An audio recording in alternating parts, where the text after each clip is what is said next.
भाग्यवान, मैं अपनी दुकान से घर लौट आया।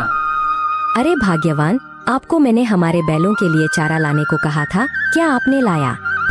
भाग्यवान, मैं दुकान के काम में इतना व्यस्त हो गया था कि अपने बैलों के लिए चारा लाने खेत जाने का समय ही नहीं मिला। रोज रोज दुकान में व्यस्त रहने के कारण बैलों का कोई उपयोग नहीं हो रहा था। इसी कारण मोहन का प्यार अपने बैलों के प्रति कम होने लगा।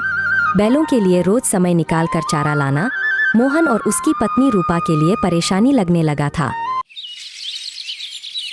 इसी कारण एक दिन मोहन अपनी पत्नी से कहता है, भाग्यवान, मैं कह रहा था कि अब तो हमें अपने बैलों की कोई ज़रूरत नहीं है। क्यों ना इन बैलों को हम बेच दें। यह क्या कह रहे हो भाग्यवान? आज हमारे पास जो कुछ भी है वह हमारे गाय और बैलों की वजह से ही तो है। लेकिन भाग्यवान, मुझे रोज रोज समय निकालकर बैलों के लिए चारा लाने में बहुत परेशानी होती है। रूपा कुछ देर अपने मन में सोचती है कि शायद भाग्यवान सही कह रहे हैं, हमें अपनी गाय और बैलों को बेच देना चाहिए।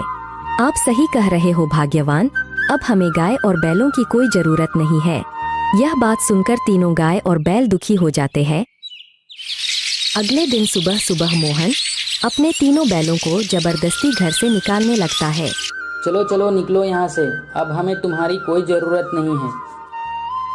तीनों बैल दुखी हो जाते हैं और थोड़ी दूर जाने के बाद गोलू मोती से कहता है, देख रही हो ना मोती, इतने दिनों हमने अपने मालिक का साथ कभी नहीं छोड़ा, और आज जब मालिक के पास सारा कुछ हो गया तो मालिक ने हमें घर से निकाल दिया। हाँ गोलू भैया, हमने साथ कभी नहीं छोड़ा, लेकिन भी मालिक ने हमें घर से निकाल दिया।